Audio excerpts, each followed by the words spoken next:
These unsolved mysteries and crimes all have CCTV evidence that the police hoped would speed up the investigation and solve the case. Despite many appeals for information and other clues, the cases remain unsolved. When people go missing abroad, it can be even harder than usual for families and friends to try to locate their missing loved ones. Different languages and customs can frustrate the search and searchers. In the case of Jesse Galganov, it added to the confusion in an already puzzling case.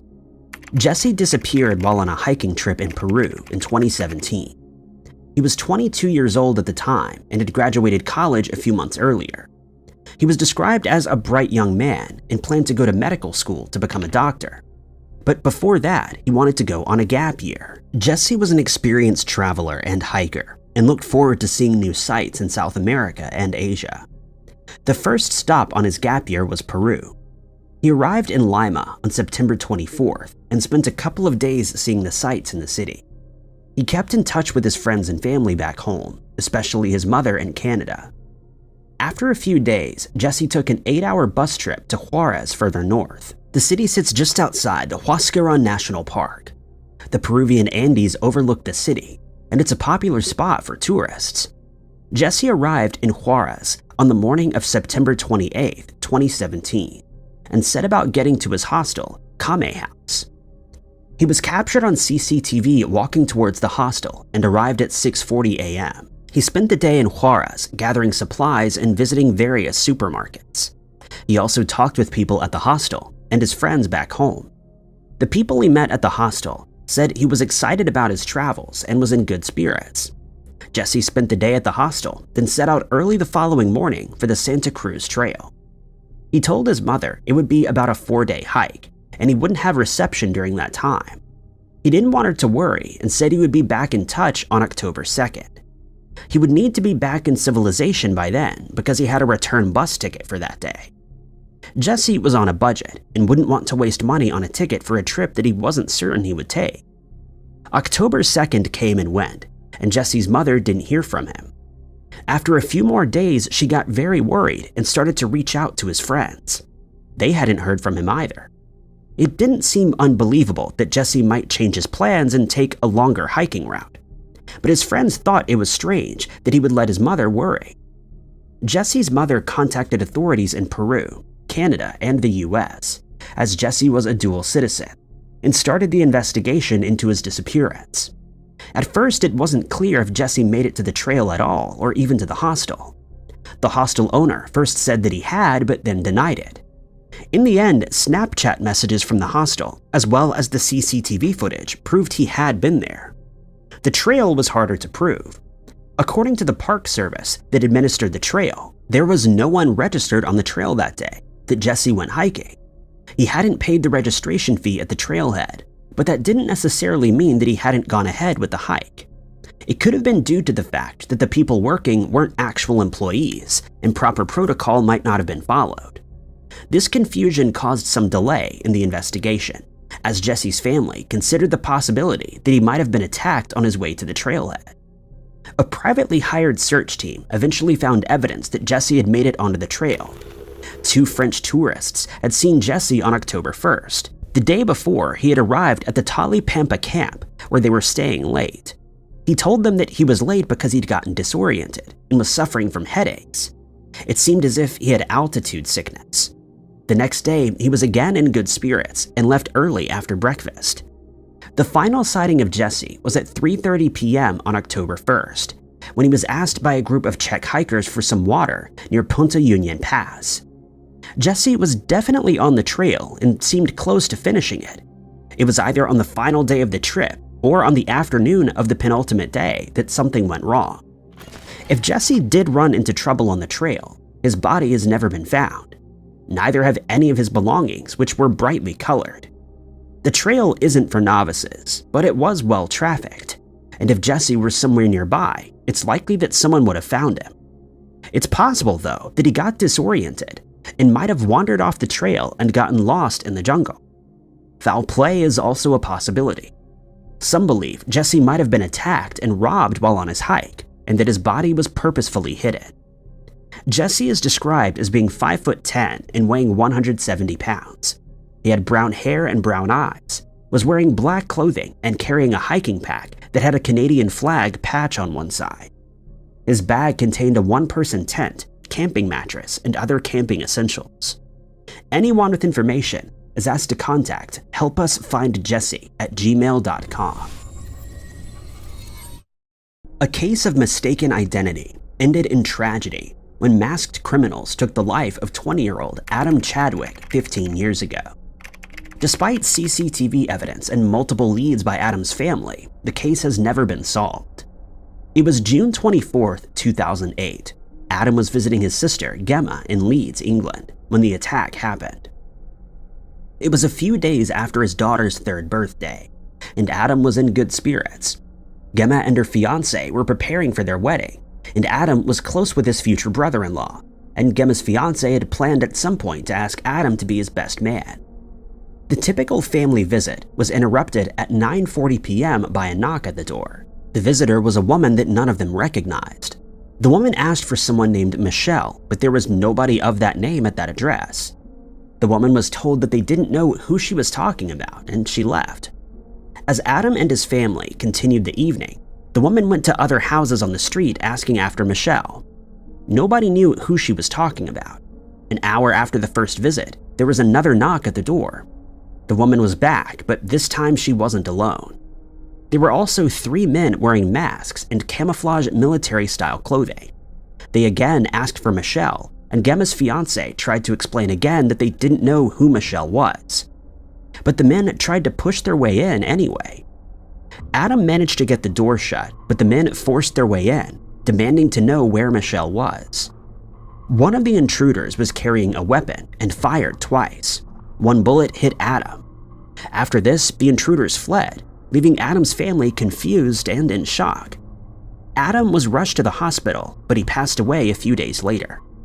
At first, Adam's family believed it would be a few months at most before the crime was solved. It was such a devastating attack and seemed impossible that the person responsible would be able to hide for long. Adam had been well liked, and it was hard to imagine that anyone would want to protect the people who had done this. But this wouldn't be the case. There were some clues early in the investigation. The criminals had fled the scene of the crime in a blue Ford C-Max with registration plate YH54SBV. The car was found dumped not far from the scene, and someone had tried to start a fire to destroy evidence. The rear tire on the driver's side had been replaced with the vehicle's spare. The same car had been stolen a few weeks earlier in an area of Leeds called Little London. This theft was also caught on camera. Where it was stored between this point and the crime is a mystery, but on June 20th at 11:30 p.m., it was caught on CCTV at the BP garage on Roundhay Road, Chapeltown. At this point, all the normal tires were on the car. The driver filled the rear driver's side tire with air and left. It seemed like that tire had a puncture, and the criminals decided instead to just replace it. A final piece of CCTV footage was released in this case. This showed the woman running from the scene of the crime. Unfortunately, the camera was too far away, and the scene was too dark to be able to make out much from this image. But because she had been to other houses in the area, it was possible for police to build a composite sketch of this mysterious woman. She was described as looking as if she was in her late 20s, between 27 and 28 years old. The woman was roughly 5 foot 5 inches tall and very thin. She had olive skin and dark brown hair and prominent cheekbones. She was wearing a black fleece over a black round neck top. One of the many questions surrounding this mystery is how she related to the 3 masked men. She may have been afraid of them and forced to go as a decoy to these houses, or she may have been a willing participant in this scheme. It's also a mystery who Michelle is or was. The police believe Adam was attacked in a case of mistaken identity, so identifying who was supposed to be the target will help to solve the crime. Adam didn't have any enemies, but Michelle clearly did. If this individual knew who might want to attack them, that could help identify some suspects. As it is, the crime has never been linked to any other attacks, and Michelle has never come forward. There were some arrests early in the investigation, but these people were all released without charge. Since then, there have been many appeals for information and a reward for information, but the case remains cold. Anybody with information that could help solve the case is asked to contact the West Yorkshire Police on 101 or Crime Stoppers on 0800 555 111. When it comes to thefts, especially art heists, there's always hope that CCTV footage will help the crime to be solved quickly. Normally that's the case, but not always. In 2013, a gallery manager was left shocked when two prized pieces of art were stolen from his gallery in London's Notting Hill. Despite CCTV footage capturing the theft in action, the case has never been solved. On Monday, the 9th of December, Nathan Engelbrecht arrived at the small exhibitionist gallery to find the door to his gallery had been forced open with a crowbar. The reason why was immediately apparent. Two works of art worth thousands of dollars that had been hanging in the front room had disappeared. The stolen pieces of art were dot paintings, created by famous artist Damien Hirst. Both pieces were relatively simple works, with dots of random colors in neat rows on a white background. But they were both very expensive and signed by the artist. Combined, they came to around £33,000. The theft was devastating. Not only had the gallery lost two paintings, but they were paintings the gallery had only had for a few days. Nathan Engelbrecht later revealed to the press that he'd only received the paintings days earlier. The paintings had only been in his possession for 4 days, and he was planning to unveil them to clients the day after the theft took place. The thief clearly knew what they were doing, which became even more apparent when the police checked CCTV footage from the scene of the crime. The footage showed an individual male parked outside the gallery just after 3:30 a.m. He climbed out of the dark-colored hatchback vehicle and forced the door open. The thief went straight for the two targeted paintings, putting them in the back of his car before leaving. The vehicle went off in the direction of the Ladbroke Grove tube station. The whole incident took about a minute. All the while, across the road, a driver was making a delivery at a restaurant and never realized anything out of the ordinary was happening. The two Hirst pieces were far from the only expensive works of art in the gallery. There were other Hirst paintings and expensive pieces of work elsewhere. One was even hung directly next to one of the paintings that were stolen, but the rest of the gallery was untouched. The police believes that the paintings were stolen to order. The person had stolen two specific pieces that were requested. These could have been selected as they would be easier to sell due to the style. The thief was likely professional and seemed to know exactly what they were doing. The thief was covered from head to toe, including goggles that obscure his eyes. The timing of the theft was also interesting. This area in Notting Hill is filled with bars and restaurants, but given the time, on a Monday morning, it's unlikely that there would have been many people around to see the crime. Still, the police pointed out that the paintings would have been clearly visible in the car, and hoped that someone might have seen something. Also, the gallery was typically closed on Mondays, so it was possible that there would have been more time between the crime and it being discovered than if the theft had taken place on a Tuesday morning. The theft and CCTV footage appeared in newspapers around the world, but there was never any follow-up, and the case doesn't appear to have been solved. Rita Sloth Montero was last seen on CCTV from a bus on February 17, 2006. She was 18 years old and trying to get to a study visit with her friends but had missed the bus. She never arrived at her intended destination but didn't return home either. What happened to her remains a mystery. Rita was a popular and outgoing young woman, but she'd been struggling to maintain her friendships over the past couple of years. In 2004, she'd been diagnosed with schizophrenia, which made her withdraw a little and caused her to suffer from bouts of depression. She would sometimes skip classes and drop out of meetings with friends. Despite her problems, she was looking forward to attending art classes after graduating. She had always enjoyed drawing and painting and wanted to continue this into adulthood. Given her plans, the study trip to a museum would have been extremely interesting to her. The location is home to a contemporary art museum and is the second most visited museum in Portugal. Rita had arranged to take part in the study trip with a group of friends. The plan had been to meet at a market where they would take a bus to the museum. Rita's mother dropped her off at 9 a.m., but her friends had not yet arrived. Rita waited for them for a while before going to a cafe that was directly opposite the bus stop. She used the bathroom and then called her friends to ask when they would be arriving. They said they were on their way and would be there soon. According to staff at the cafe, Rita left immediately after this. But when her friends arrived at the bus stop a few minutes later, she was nowhere to be seen. At about 9:15 a.m., the bus arrived. It wasn't unusual for Rita to change her mind about plans, and her friends believed that was exactly what had happened here. They boarded the bus and went on the study trip. By about 9:25 a.m., Rita was at the bus stop.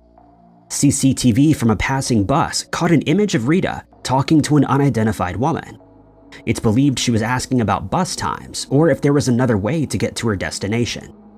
It would have been about an hour's walk, and it appeared that the next bus to that destination wouldn't be for a while. There was also a young man at the bus stop at the time, and he was pacing back and forth. A few minutes later, another bus came. Rita got on the bus and asked the driver if it was going to the museum. It wasn't, so she got off the bus, and this was the last time anybody saw Rita. When she didn't return home that evening, her mother began to worry. It was even more worrying when she found out that Rita had never arrived at the museum, and none of her friends knew where she was. Rita's family tried to report her missing, but ran into problems due to how short of a time she'd been missing. When her father asked the police to try to trace her phone, he was told they would need a court order, and the courts were closed at that point. Rita was legally an adult, but her mental health condition meant she was considered vulnerable. This didn't add to the urgency in the case from police, though.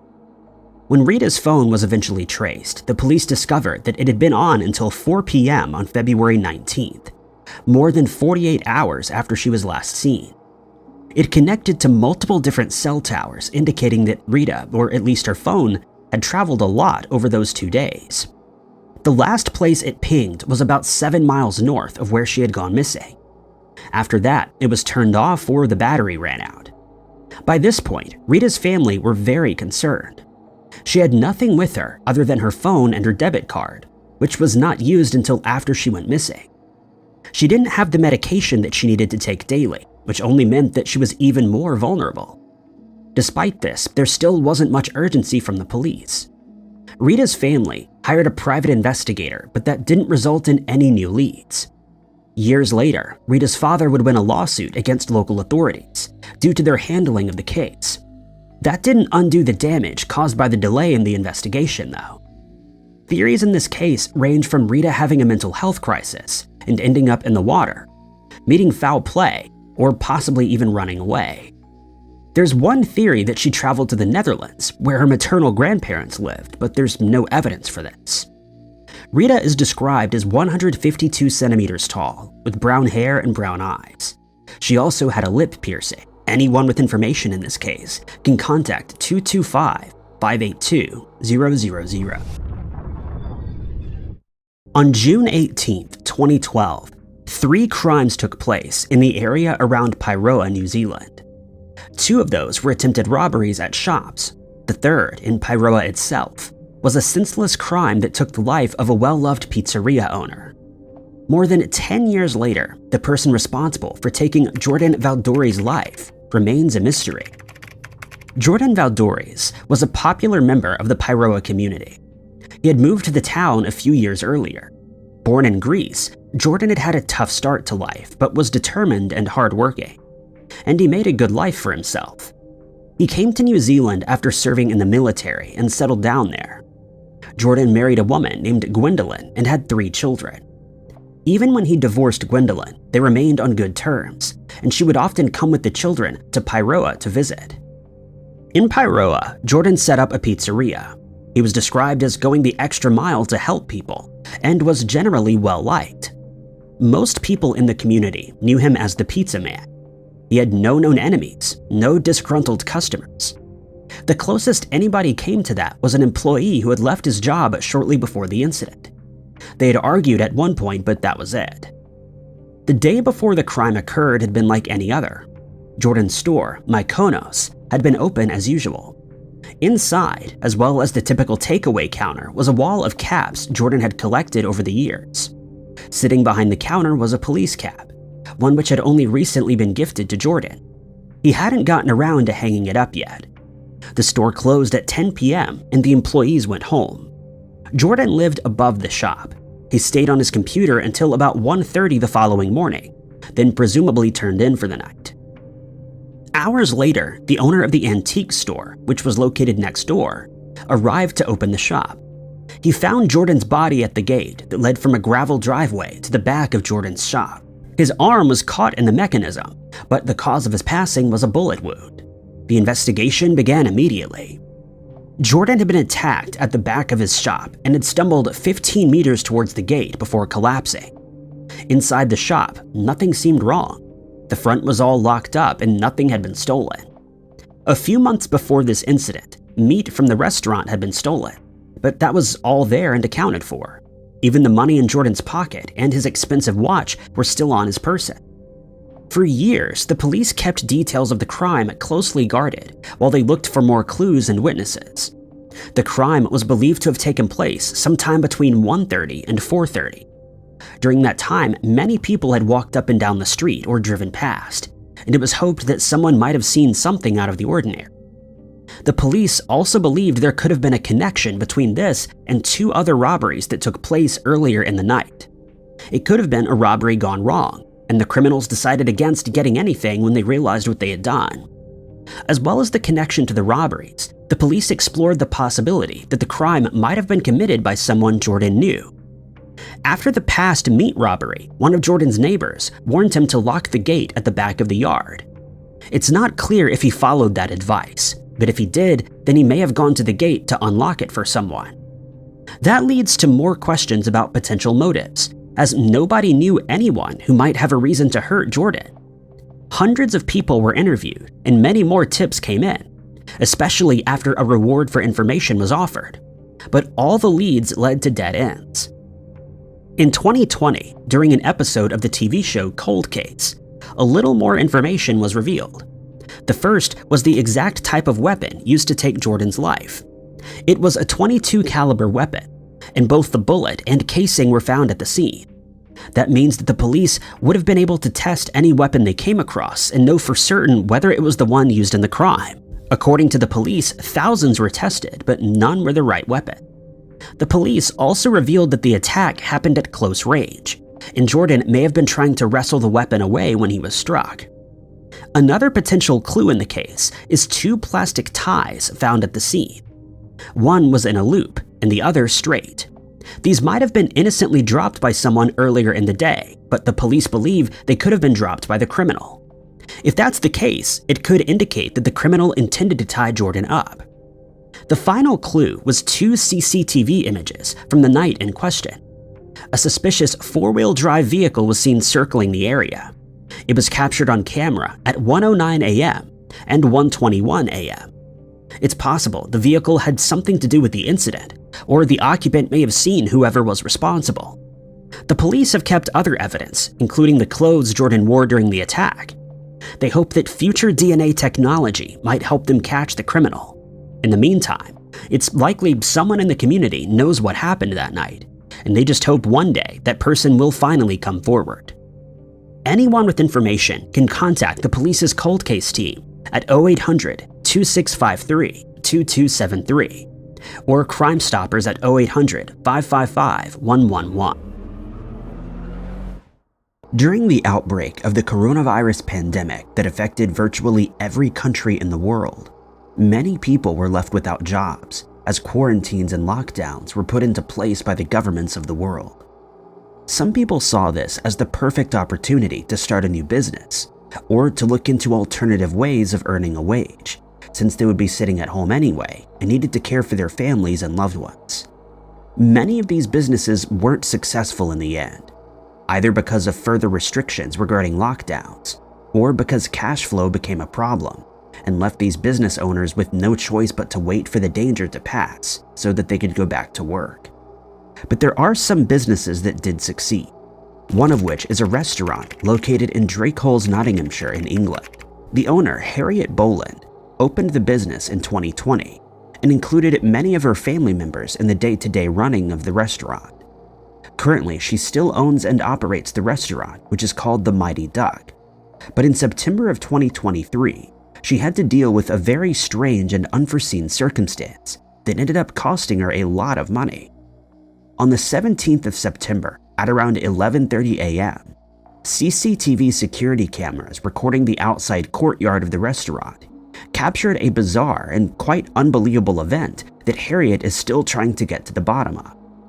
Someone living close to the restaurant heard a commotion at the building, and they called the police when they realized that someone was in the process of destroying its walls with a massive construction vehicle. When officers arrived, they found that the building was in complete disarray, but the culprit had already fled from the scene. Luckily, Harriet had CCTV cameras installed, and investigators immediately checked the footage to see what had happened. In the footage, a construction digger was captured driving up the restaurant's footpath and speeding towards the building. It can then be seen driving over a bench and smashing into its front wall, causing serious damage to the building. It's unknown who was behind the wheel of the digger, and they've not yet been identified, but investigators are looking to catch the culprit so that they can be made to pay for the damages they caused. But the strange and scary incident doesn't end there. The driver then reverses, aims the digger at a different section of the wall, and rams into it again. The digger seems to get stuck for a few moments, but the driver manages to steer it free before backing up into the pub's lawn. The vandal then aims it further to the right of the restaurant and again drives it at speed, obviously with the intent of doing as much damage as they possibly can. The driver then backs up and smashes into the same wall twice more before choosing yet another area to crash into, which is near the restaurant's outside entrance. After watching the CCTV footage, investigators determined that the digger had been stolen from Clayworth, specifically Clay Street, which is about 2 miles away from the Mighty Duck. But they've been unable to find the person responsible. But it's likely that the same person responsible for stealing it is also responsible for driving the vehicle in the restaurant's footage. The digger struck the restaurant a total of 6 times, and Harriet estimates that the damage will come to around $200,000 or $250,000 US to repair. She also lost a lot of money due to the fact that the restaurant had to be closed for repairs. The 15 staff members who work at the restaurant were also badly affected, since they'll have no shifts to work until repairs on the building have been completed, which may take some time since the damage is extensive. Making matters even worse is the fact that the building dates back to the late 18th century and is a Grade 2 listed building, which means it's of special historical interest and should be preserved in its original state as much as possible. Police officers found the digger abandoned outside the restaurant and have stated that the culprit had an accomplice who joined the driver as they fled on foot. Nottingham police have stated that they're looking into every lead that comes in, and they're hopeful that the culprit will be caught and brought to justice in the near future. Pictures of the aftermath of the attack show a section of the building with gaping holes in it, one of which is the disabled access door, which has now been completely mangled and destroyed, but no one knows why. Harriet says she and her family have racked their brains to find an explanation for the bizarre incident, and they can only assume that someone wanted the restaurant shut down. But again, they can't understand why anyone would want this to happen, since they don't have any enemies. The damage to the restaurant was so extensive that its walls had to be held up with stilts until repairs could be made. Harriet has stated that she's offering a reward to anyone who comes forward with information leading to the vandals' capture. She added that up until the attack, business had been booming since she had managed bookings, that she has now obviously been forced to cancel. Images from inside the restaurant show the front doors at the disabled access section completely pushed in with bricks and lattices strewn between the tables and chairs. Detective Sergeant Jackie Price has appealed to anyone living in the area to check their doorbell and CCTV camera footage in case they managed to capture the 2 vandals as they made their getaway, or before they carried out the attack.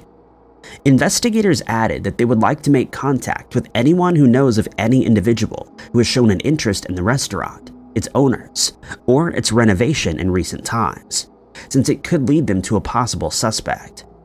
If you know anything about this case or have any information on the person who stole the digger from Clayworth, you're asked to contact the Nottinghamshire Police by dialing 101 and quoting incident number 815 of September 27th. Alternatively, you can remain anonymous if you choose to do so by contacting the independent charity Crime Stoppers at 0800-555-111.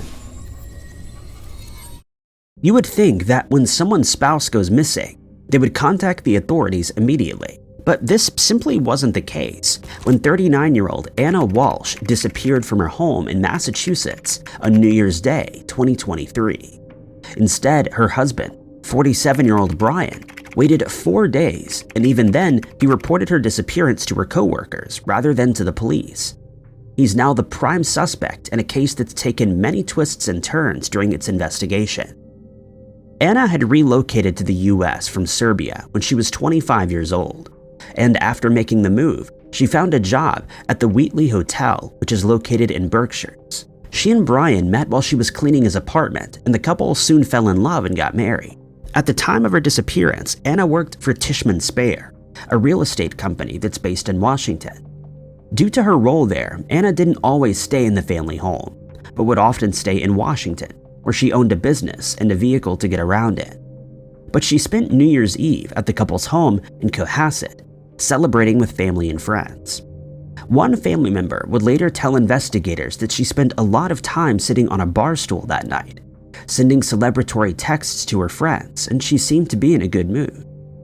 Everyone present celebrated the start of the new year at midnight, but at 4 a.m. the next morning, Anna called for a rideshare to Boston's Logan Airport, since she had to attend a work emergency, but she was never seen again. Strangely, Brian didn't report her as missing, but rather informed her employer that he hadn't seen or heard from her for several days. On the 4th of January, 3 days after she had disappeared, her boss decided to file a missing person report when it became clear that something was wrong, since she didn't show up for work and didn't tend to the emergency that she was called out to. Investigators checked with the airport and found that she never boarded her flight. They were also unable to confirm whether she actually phoned for a rideshare, or if she ever left the house as Brian claimed. A search operation was quickly organized, and the areas around the couple's home were thoroughly combed through with no results. Investigators were told about Anna's house in Washington, and they searched this property as well, and found that her car was still there, but it didn't look like she'd been there in the preceding days. They then kept a close eye on her bank accounts, credit cards, and social media accounts, as well as her phone records, but none of these showed any activity after the time that she went missing. But then a few details started to emerge that made investigators take a very close look at Brian. When he was questioned about his movements in the days after Anna disappeared, he stated that he'd only been to the Press Juice bar in Norwell, where he took his son for a milkshake. But they quickly found that he was being untruthful when they discovered surveillance footage from Home Depot, Lowe's, and CVS stores in Rockland, and the purchases that he made while there sent alarm bells ringing in their minds. At the time, Brian was under house arrest after he was found guilty on charges relating to fraud. He had stolen a fake Andy Warhol painting and then attempted to sell it as an original, but he was allowed to leave the house when he needed to run necessary errands. In the footage, Brian can be seen purchasing 5-gallon buckets, towels, a mop, trash bags, a framing hammer, plastic sheeting, a hacksaw, hatchet, hazmat suit, and other cleaning supplies. And when he was confronted about this, he stated that he had been doing shopping for his mother. This seemed very unlikely though, since there was just about no reason why his mother would need a hacksaw and a hatchet, not to mention a hazmat suit. It was far more likely that he had bought these items to clean up a crime scene, and investigators grew ever more certain that Brian had orchestrated Anna's disappearance, and that he'd likely ended her life. And the damning evidence against Brian just kept stacking up. More surveillance footage was found where Brian could be seen behind a liquor store just hours after he had claimed Anna left for the airport. The store is located on Paradise Road, just a 5-minute walk from Brian's mother's house. And in the footage, he can be seen placing large trash bags into a dumpster. This prompted them to search the dumpsters, and what they found only added further to their suspicions. In the dumpsters, they discovered a hacksaw, a hatchet, and a piece of a rug, cleaning supply containers, and most damning of all, trash bags that contained biological material, as well as Prada boots, a Hermes watch, and a Gucci necklace that Anna was known to wear. Following this discovery, The couple's home was also searched, and in the basement they found more biological material, as well as a sharpened blade that had human tissue on it. Given that he had lied to the police about where he was on the day in question, he was charged with misleading an investigation, to which he pleaded not guilty. One would think that if he was responsible for ending his wife's life, Brian would have been more careful, but soon more evidence was found. Investigators checked the family's electronic devices and found that Brian had used his son's iPad to search the internet for terms that included how to dispose of a 115-pound woman's body. It would then come to light that Brian had attempted to manipulate his father after he had suffered a stroke, but his father realized what was going on and cut Brian out of his will.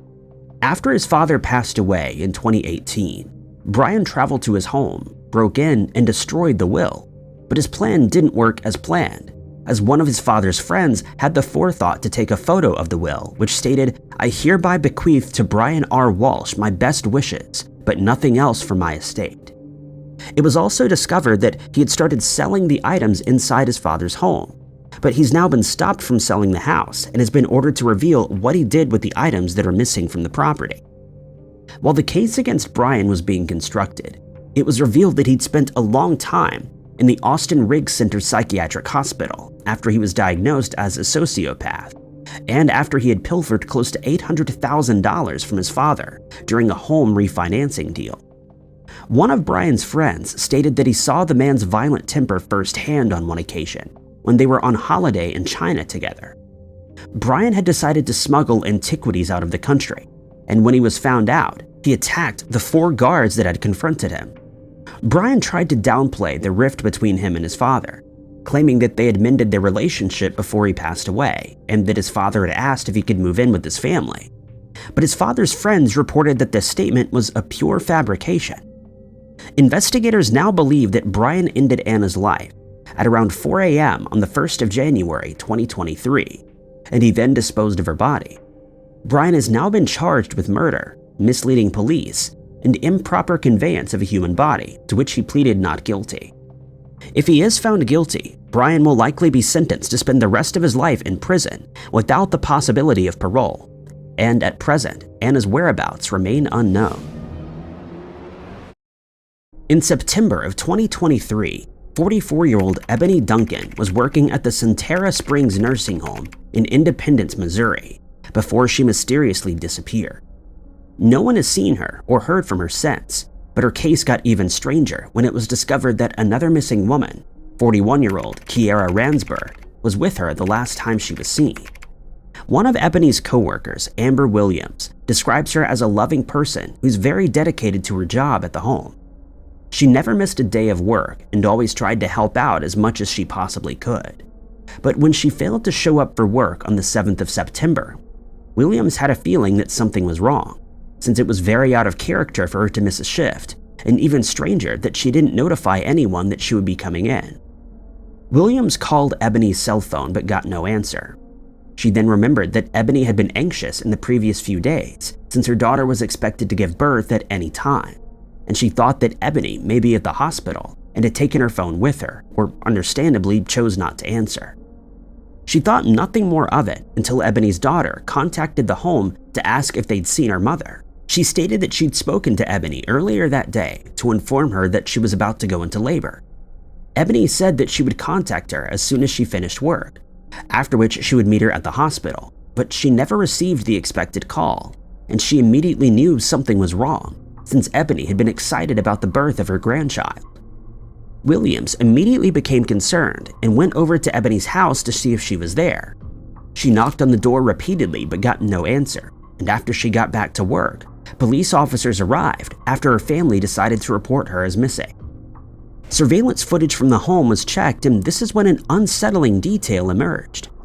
Ebony can be seen in the footage from outside the building as she got into a silver 2015 Chrysler 200 that had been seen on the property before, as it drove out of the home's parking lot to park across the street. It was then discovered that the car belonged to Kiera Ransberg, who has also not been seen since the date of the footage. Investigators in the case have stated that they're looking for both women, but would especially like to speak to Kiera, since she could have information on Ebony's whereabouts.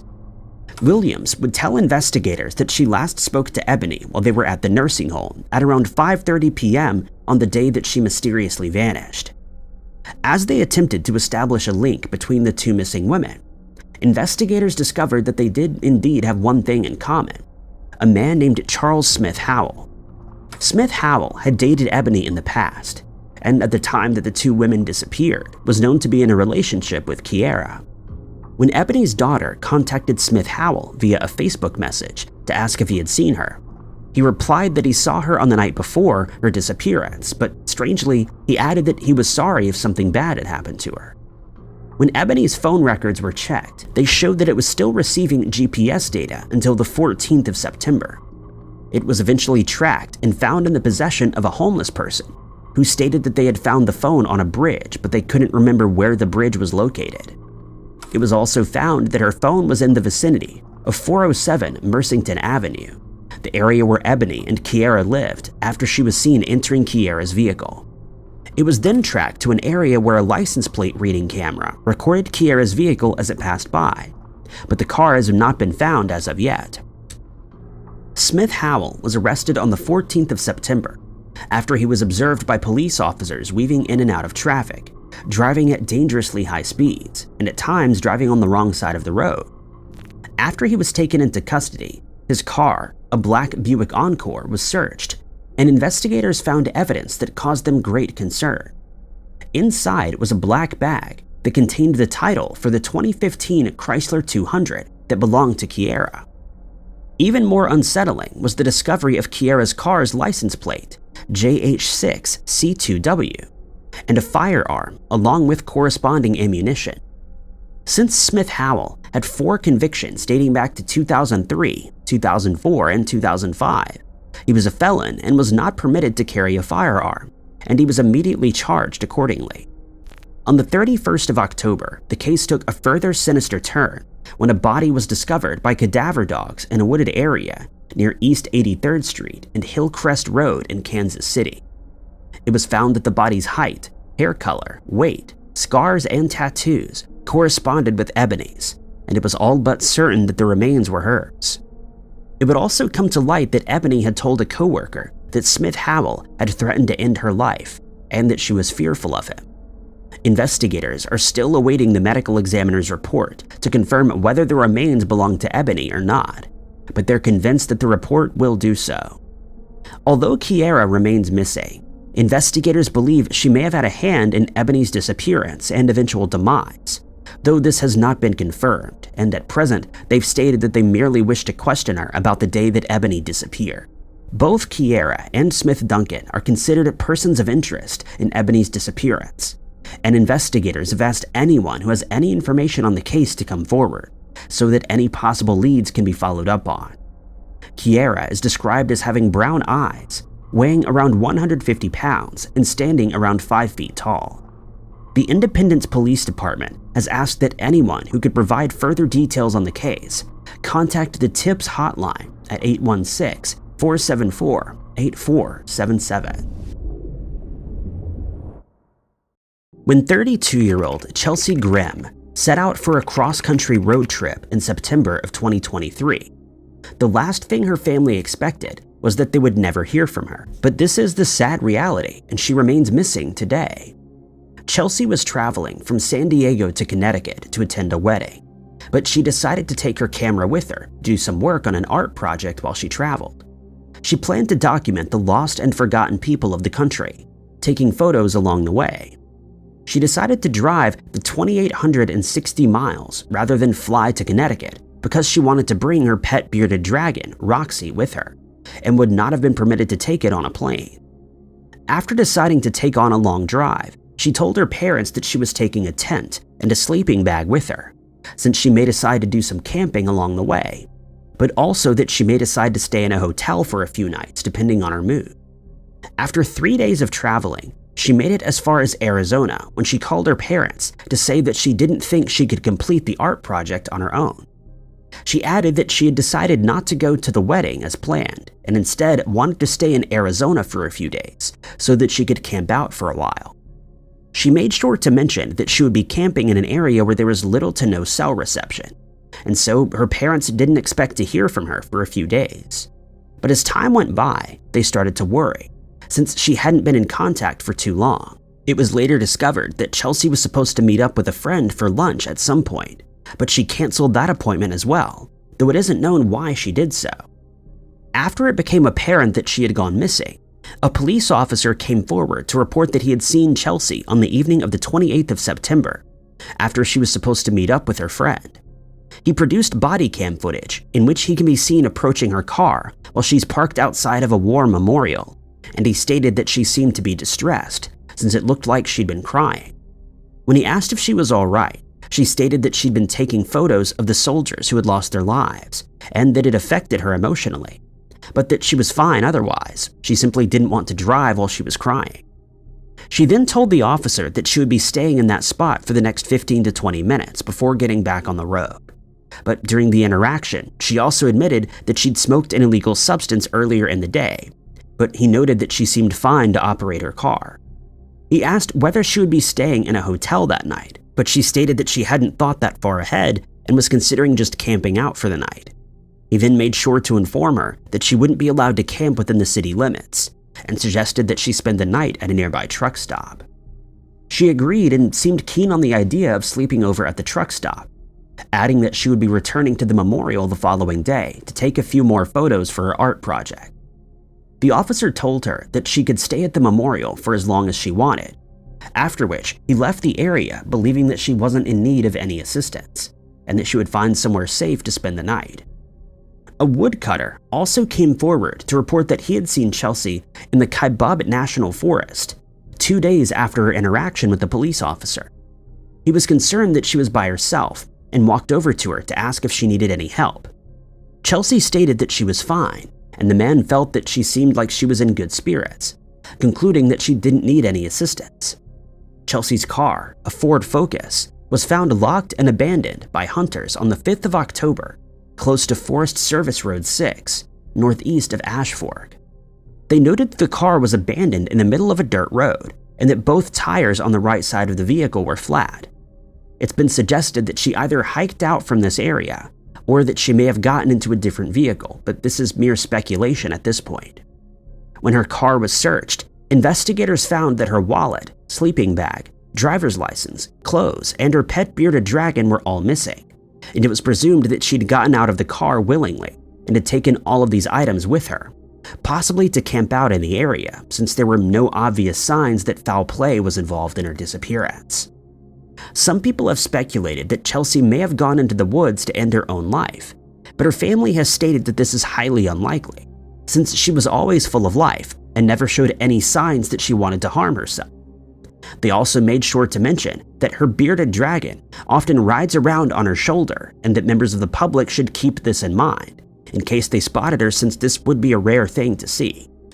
Chelsea's father, Stephen, told investigators that she seemed a little uneven in the days before she went missing, but they put this down to the fact that she was having some trouble with the man that she was dating. He added that Chelsea seemed to be scared of the man, and they believed she actually decided to take the road trip so that she could spend some time away from him. He believes that this would have had an effect on her frame of mind, but doesn't think that this would have caused her to simply disappear of her own accord.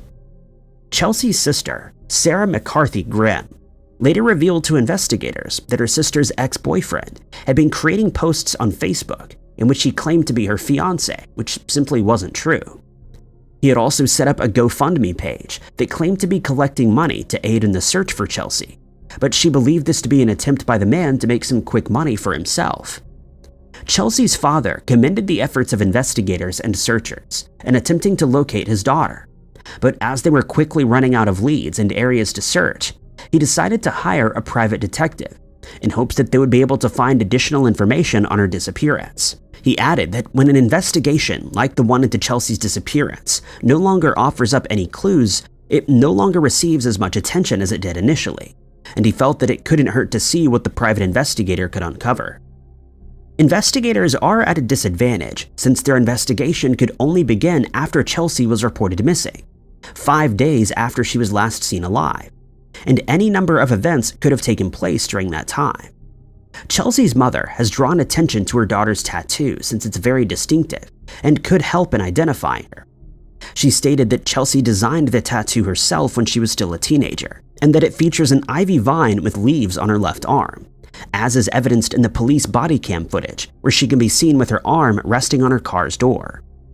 If you've seen Chelsea or have any information on her current whereabouts, you're asked to get in contact with the Coconino County Sheriff's Office at 928-774-4523. Alternatively, you can call Telly Townsend, the private investigator looking into her case, at 480-251-7373. 45-year-old Dana Smithers' sister, Stacey Ann Smithers, described her as gregarious and always up for a good laugh. She was always full of life and energy, and her family comically enjoyed it when she contracted a cold, since this was the only time that she was calm and quiet. As children, Dana and Stacey were close while they were living in Stroudsburg, Pennsylvania, and they had a good childhood since they grew up in a resort community. As an adult, Dana had 3 children who she adored, and her whole world revolved around them. 2 of her children were adults, while her youngest, age 7, lived with her and her mother in Stroudsburg. She was separated from the girl's father, but still maintained contact with him, since they still have a friendly relationship. This is one of the reasons why Stacey believes something untoward has happened to Dana, since she's been missing since the 28th of May, 2022, without so much as a word to her children or the rest of her family, which is unheard of for Dana's personality. On the night of the 28th of May, Dana was at the Happy Hour Bar and Grill, where she was attending a festival with a few of her friends. Earlier that same day, she and her youngest daughter had been at the girl's father's house, where they just spent some time hanging out. Dana and her daughter then went to the festival together, and according to Stacey, were just walking around talking to people they knew and dancing to the music that was being played. When they'd had their fill, they walked back to Dana's house, and once there, Dana walked over to her best friend of 16 years, Tara's house, which is across the street, to ask Tara if she wanted to come over to hang out on her porch. Tara had also run into Dana earlier that day while Dana was heading home from work. Tara was on her way to the festival, and Dana told her that she would be seeing her a little later on that evening. They did indeed meet up at the festival, and Tara says that they had a good time before she decided to go home. She would only see Dana again when she arrived to invite her to her house, but they stayed at Tara's house for a while, and this is when Tara noticed something strange. She believes that Dana was nervous about something, since she smoked a cigarette while there, something she was only known to do when she was feeling stressed, but she gave no indication that something was bothering her. Tara was feeling tired since it was already 11 p.m., and so she didn't try to find out what was going on, declining Dana's invitation to come over and choosing to go to bed instead. Dana then left Tara's house, an event that was captured by her Ring camera, and this was the last time that anyone saw or heard from her. The next morning, Stacey received a call from their mother, in which she asked if she'd heard from Dana. When she replied that she hadn't, her mother stated that she was worried since Dana never made it home as planned. But this didn't cause Stacey too much cause for concern, since Dana had stayed out without notifying anyone before, as is the case with most adults. She did, however, think that it was weird that Dana's phone and keys were still at the house, since she always had those items with her wherever she went. Her purse and medication, which she'd been taking every day for the last 10 years, were also found at the house, and since the medication was important to Dana because it was helping her cope with a substance abuse problem, they started to become more concerned that something may have happened to her. The family held a tradition where they would meet up at Nobles Park every Memorial Day, and Dana never missed the gathering. But this year, she never showed up, and the following day, Stacey contacted the Stroudsburg Regional Police Department, who told her that there was no law against an adult disappearing voluntarily. When she hadn't returned home by the 5th of June, though, investigators decided to take a closer look at the case, and an official missing person case was opened. But right from the start, there was very little to follow up on, as no one had seen Dana after she left Tara's house. A search of Glen Park was only carried out on the 22nd of June, nearly a month after Dana had disappeared, and nothing was found, which was not surprising, given the time that had elapsed since she went missing. Investigators stated that they didn't believe foul play to be a factor in Dana's case, but by this time, Stacy had started to believe that her sister was deceased. This belief was echoed by Tara, who stated that Dana would never abandon her children since she had a lot of plans for the upcoming summer. On the 25th of April, 2023, nearly a year after Dana's mysterious disappearance, their fears were confirmed when Dana's remains were found by a borough employee in a wooded area near Park Avenue. At first, it wasn't certain that they belonged to Dana, but the remains were compared to Dana's dental records, and it was confirmed that she had indeed been found. An autopsy was performed, but the coroner was unable to determine how Dana had lost her life, since she passed away long before she was found. Dana's family had received some closure, but many questions still remain.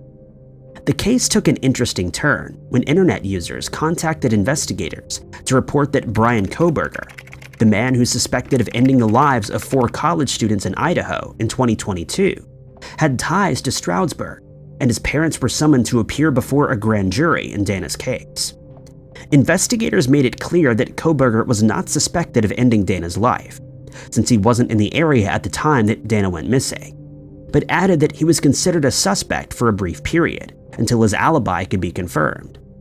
It's not been revealed why Kohberger's parents were asked to testify in Dana's ongoing case, but it is certain that he wasn't involved. There have been no further leads in Dana's case, and investigators, as well as Dana's family, have asked anyone with information to come forward by contacting the Stroud Area Regional Police at 507-421-6800.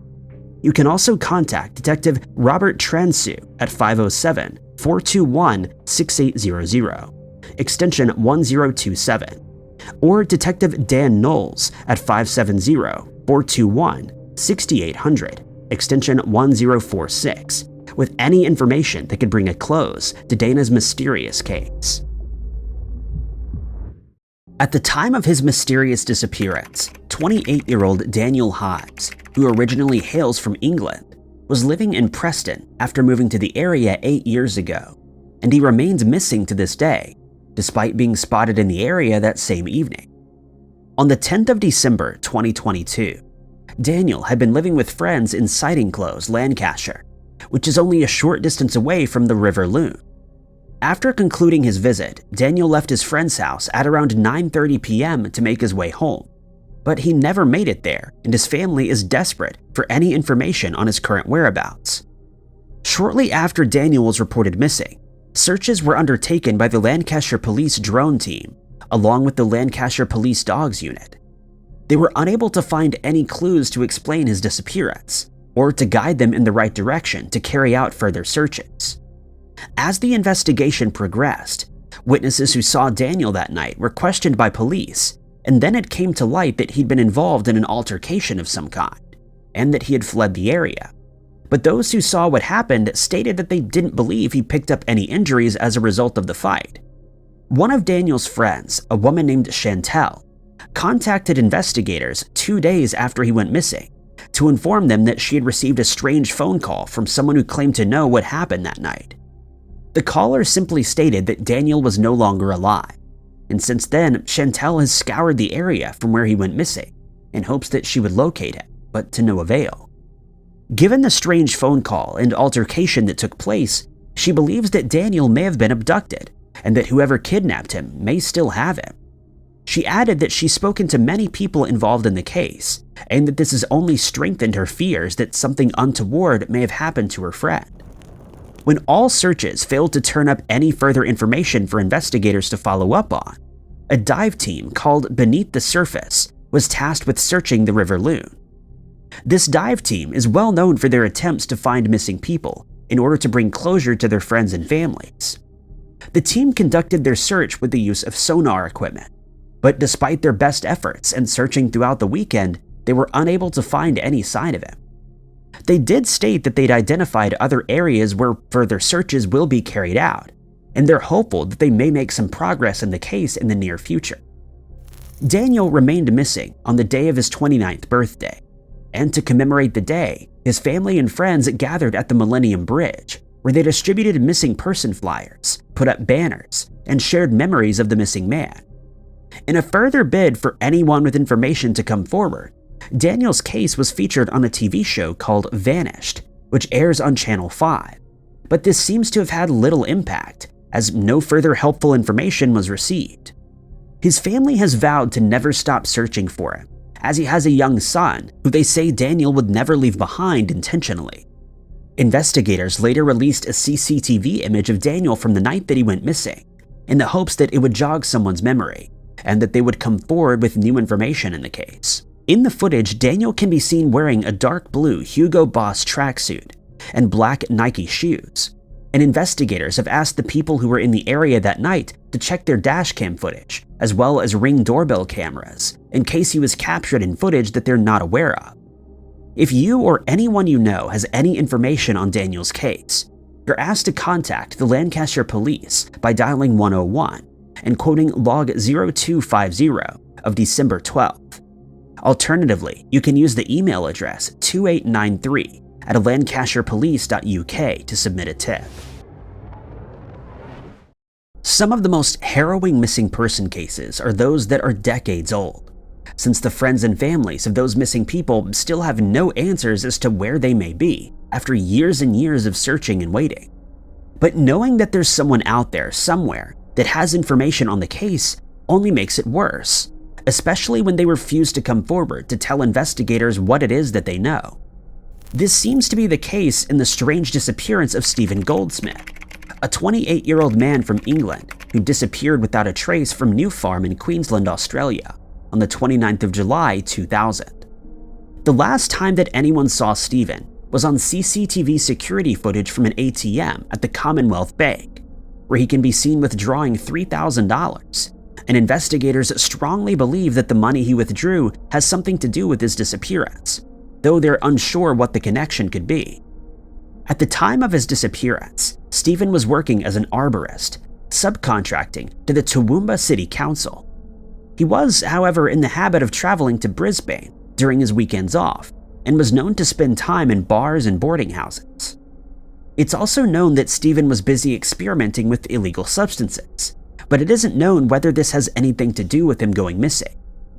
When Stephen failed to show up for work as planned, he was reported as missing, and investigators traveled to his house to see if they could find him. But there was no trace of him, and it was noted that there was still a lot of laundry in his dryer. In the house, investigators found Stephen's driver's license, car keys, and passport, but Stephen was nowhere to be seen. When the house's garage was searched, Stephen's car was found, still unlocked, and it was noted that all of his work tools were left inside the car.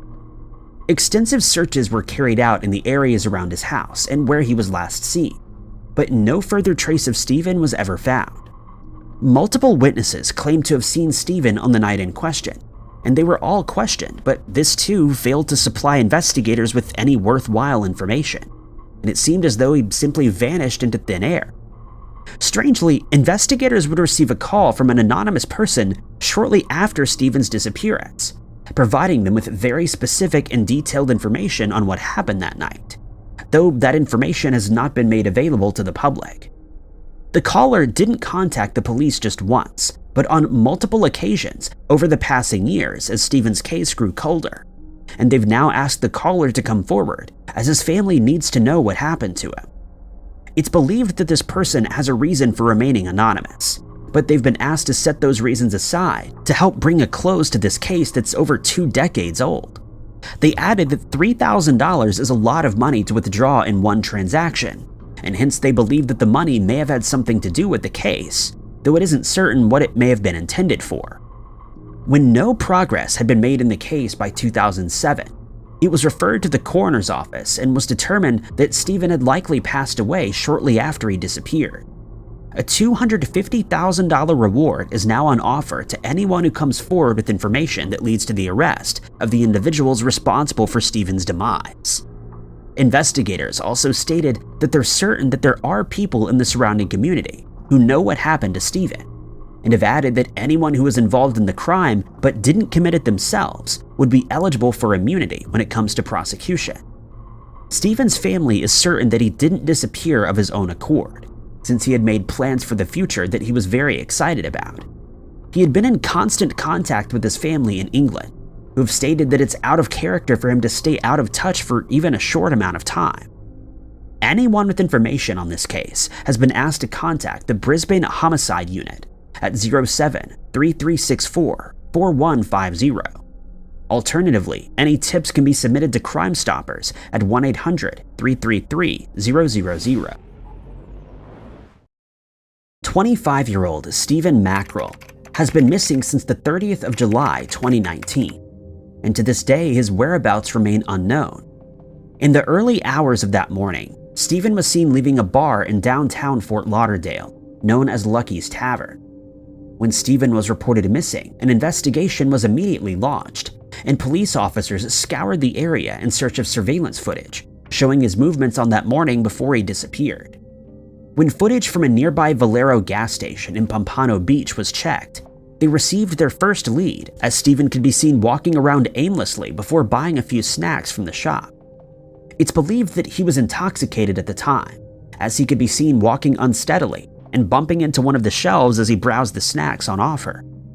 In the footage, he can also be seen conversing with someone out of the camera's view, pointing to the outside of the shop as he does so, but it isn't known what was said or who he was pointing at. In further footage, Stephen can be seen in the gas station's forecourt, where he's seemingly getting into an altercation with someone driving a silver car. As the car drives past him, he either throws something in its direction or smacks it with his hand, but there's no information on what the argument was about. A few moments later, Stephen gets into his car, a white four-door 2013 Ford Fusion, and drives away from the gas station, only to be followed by that same car, which can be seen speeding up as the driver attempts to catch up with him.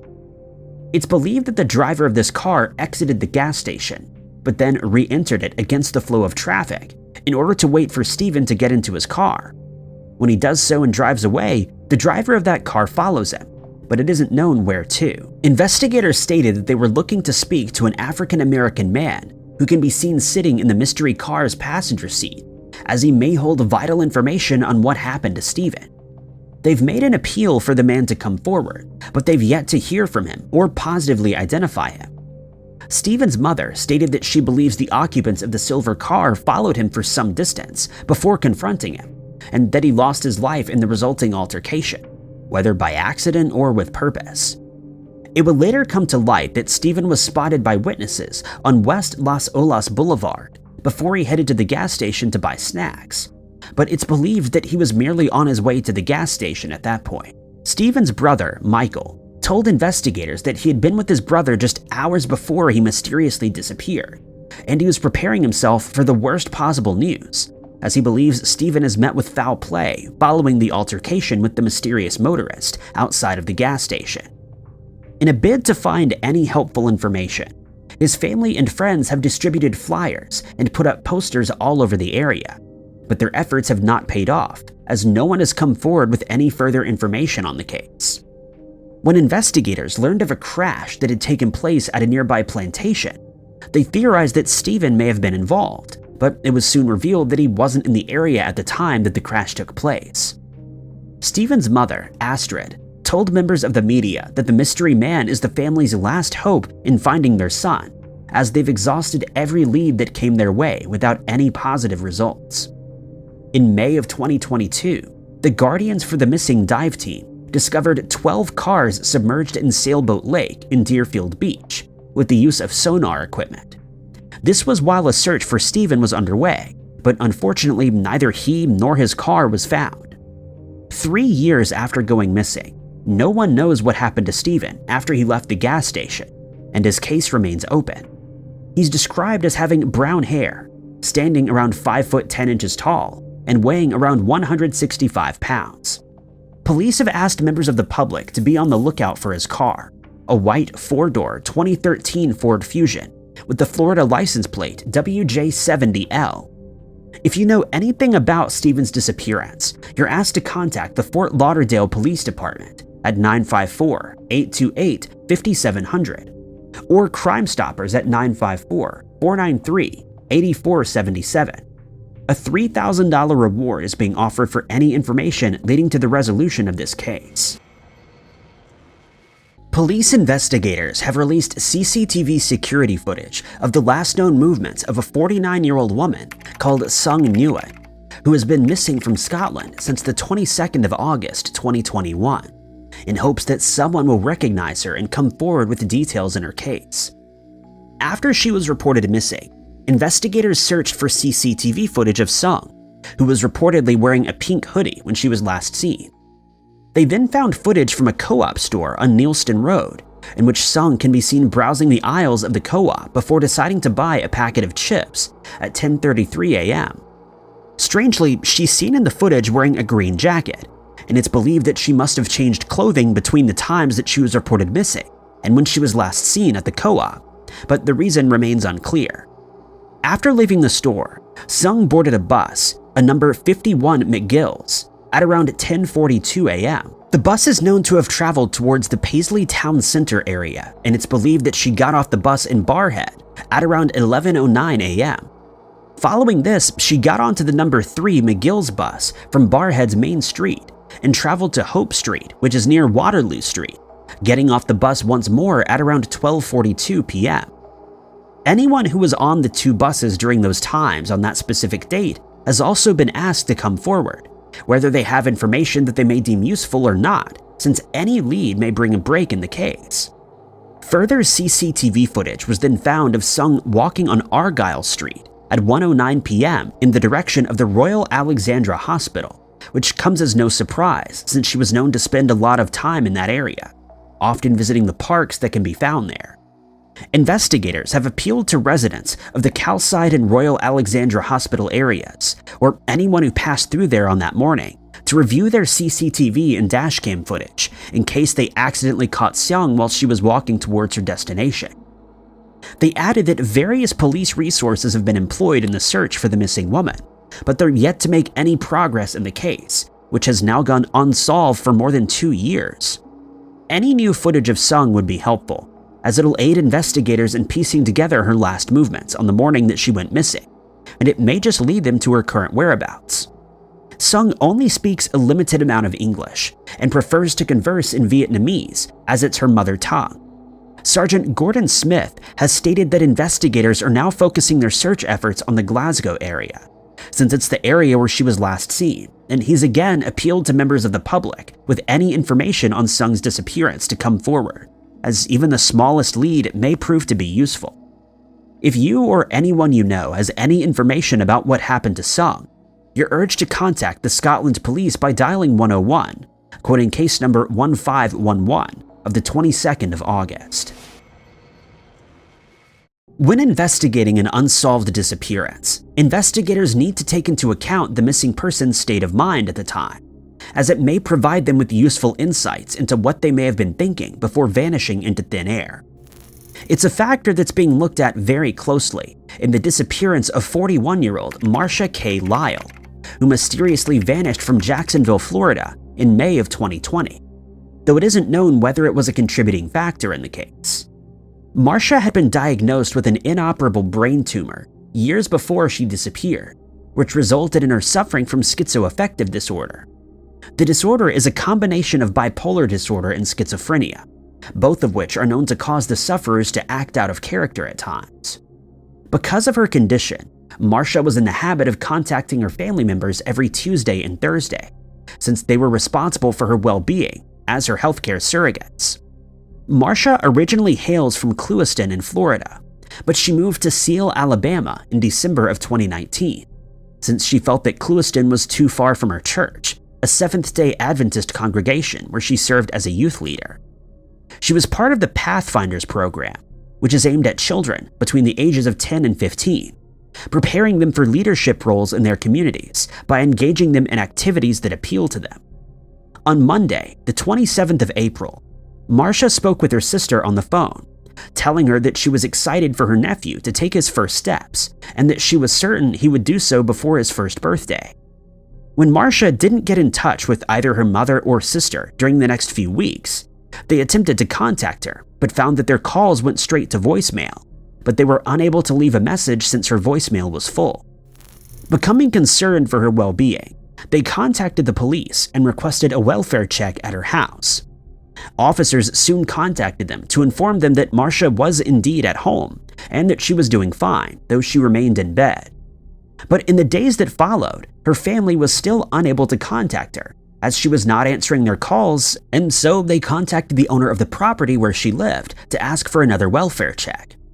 The manager reported that she was still in bed, but seemed to be acting strangely and out of character. Marcia's neighbors would later tell investigators that they saw her packing items from the house into her car later that same evening, and that she left the property in her car a short time after. This sent alarm bells ringing, and her family decided to open a missing person case with the Russell County Sheriff's Office. When Marcia's bank records were checked, it was found that she had traveled to Lake Pana, where she made a purchase at a gas station. She then traveled to La Belle in Florida, where she proceeded to book a room with the apparent intention for staying for a week, but inexplicably she checked out the very next morning, which her family found strange. Charges to a card in her and her mother's name were then made in Northport and Sarasota that same day. The following day, she bought gas at a gas station in Jasper, and this is where the trail goes cold as far as her bank records are concerned. Investigators then decided to review CCTV footage of the area, and they found that she was in a Walgreens pharmacy in Jacksonville at 3:35 p.m. on the 8th of May. Later that same evening, at around 6:28 p.m., she was again seen in security footage, this time at a shopping plaza in Jacksonville. In the footage, Marcia can be seen parking her car before seemingly abandoning it near Phillips Highway as she simply walks away, never to return or be seen again. All attempts by her family to make contact with Marcia failed, and they started to worry that something untoward may have happened to her. When the security footage was shown to members of her family, they stated that she seemed to have aged drastically in the time since she disappeared, and they noted that she wasn't wearing her head covering, as she was in the habit of doing. They believed that she may have been experiencing the effects of her medical conditions, which would explain her appearance and the fact that she seemed to be confused. When asked whether they knew where she may have been headed at the time, her family told police officers that she may have been on her way to Clewiston to visit her mother, or Orange Park where her sister used to live. Investigators traveled to the place where she was seen and found her car, a white 2013 Toyota Yaris, where she was seen abandoning it in the security footage. The car was eventually towed away since it was deemed to have been abandoned. Investigators don't suspect foul play in Marcia's disappearance, but believe she was in a vulnerable state at the time that she went missing, since she was reported to have been acting strangely. Anyone with information on Marcia's case can contact the Russell County Sheriff's Office at 334-298-6535. Marcia's NamUs case number is MP69333. On August 25, 2014, a 33-year-old man named Rishikesh Parikh broke into a Canara Bank branch in Mumbai, India. Using a raincoat, a helmet, and an umbrella to hide his identity completely, Parikh broke in using 11 duplicate keys and stole the equivalent of around $66,000. While a case was registered at the police station, there was not enough evidence to identify the culprit or make an arrest. There was CCTV footage of the robbery, but it wasn't enough. However, the story doesn't end there. One of the police officials had the idea to comb through the surveillance footage from the months before the robbery, since the robber had likely been to the bank already. Sure enough, there was a video on Sunday, August 3rd, showing two men outside the bank. There was also footage of one of the same men standing near the strong room with another man, raising further suspicion. The police theorized that the robber had met with two keymakers at the bank to create the duplicates. When they contacted keymakers around the city, they finally got an ID on one of the men who had stood outside the bank on that Sunday, a man who later provided the identity and contact number of Parikh. When Parikh was finally taken into custody by the police, he confessed to stealing the money and named the other people involved who helped make the duplicate keys, as well as a cash officer at the bank who'd helped give Parikh the original keys in return for a large cut of the money. But the CCTV footage also helped solve multiple other unexplained mysteries relating to this one. It turned out Barik had robbed 5 other banks with the same method of duplicating keys, meaning he had stolen the equivalent of around 18.5 million US dollars. This pattern originated in 2006 when he was working at a tea stall and met a bank employee who gave him the idea. He continued to use the same technique for all the robberies. He had even set up a tea stall outside of one of the banks in 2014, allowing him to stay close and familiarize himself with the bank operations. It also allowed him to make connections with the staff by selling them tea at a low price. But all the robberies went unsolved until this one. It's clear that going through months of surveillance footage, Barik may have been able to commit countless other bank robberies. In October of 2008, 43-year-old Jean Thomas was at work when her house in Boynton Beach, Florida was burgled. The thieves stole Thomas's jewelry, valuable coin collection, and video equipment, which even included her son's baby videos. "It's just a total violation," she said. "It's like, how could somebody do this?" But that wasn't the end of the story. Thomas purchased a $250 surveillance system from Logitech, which she set up in her home, despite disagreements from her husband. Thomas had many pets in her home, including dogs and birds, so she didn't use the motion detection feature, but she did allow her home computer to constantly record, which she could view on a live feed from work. One day, the next April, she decided to log on from the office on a whim, sensing something was wrong. The footage showed 2 men standing in her living room, in the process of burgling her house. They had laid out what they planned to steal on her bed: a safe, a flat-screen TV, video games, and a game console. They had no idea they were being recorded, so when she called the police, they were quickly apprehended. In fact, Thomas was able to watch them get arrested on screen. Other footage shows them entering through a doggy door and walking around the house. The men were eventually identified as 20-year-old Curtis Williams and 19-year-old Stephen Morales, who were most likely the original thieves back to steal more. 2 other men were also arrested for helping plan the burglaries: Scott George and Jonathan Cruz. So in the end, Thomas's controversial suggestion to install the cameras in her home paid off. Besides China, the United Kingdom has one of the most surveillance cameras per person of any country, with 1 for every 14 people. There are many detractors who are opposed to what's called excessive use of surveillance, especially in the case of certain facial recognition technology. But sometimes the use of cameras can uncover and solve truly disturbing mysteries. Such was the case with Sarah Everett, a 33-year-old woman who was arrested and kidnapped while walking home in South London on March 13, 2021. Her remains were eventually discovered on March 10th in a wooded area near Ashford, Kent. By that point, Metropolitan Police Officer Wayne Couzens had been arrested on suspicion of the kidnapping. He went on to be charged for taking her life, and he was eventually sentenced to life in prison with a whole life order, meaning no possibility of parole. But Couzens would not have been identified, and perhaps Everett would have never been found if not for CCTV footage. In fact, David Wilson, emeritus professor of criminology at Birmingham City University, said that while the technology has its issues, the use of CCTV was particularly well suited to the case, due to its outdoor setting. Detectives went over thousands of hours of footage to assemble the story of what happened to Everett. Helpful footage came from the doorbell cameras that showed Everett walking home. CCTV footage of Everett walking on the South Circular Road ends around 9:30 p.m., signaling the point at which she must have been taken. And Couzens himself appeared on many cameras, including a Tesco that he visited shortly before the abduction, and the various stores and gas stations he visited the next few days for supplies.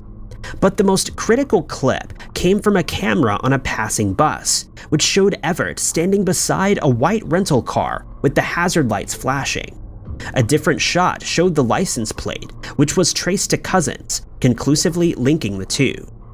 Without this extensive variety of clips confirming almost every step of Couzens' attack, police may not have been able to solve the scary mystery of Sarah Everard's disappearance.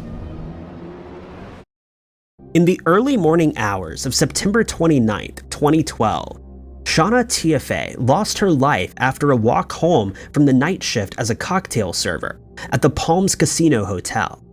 The man directly responsible was Noel Scott Stevens, an ex-convict and homeless handyman. But CCTV footage was critical in getting a clearer picture of the people involved in this scary mystery.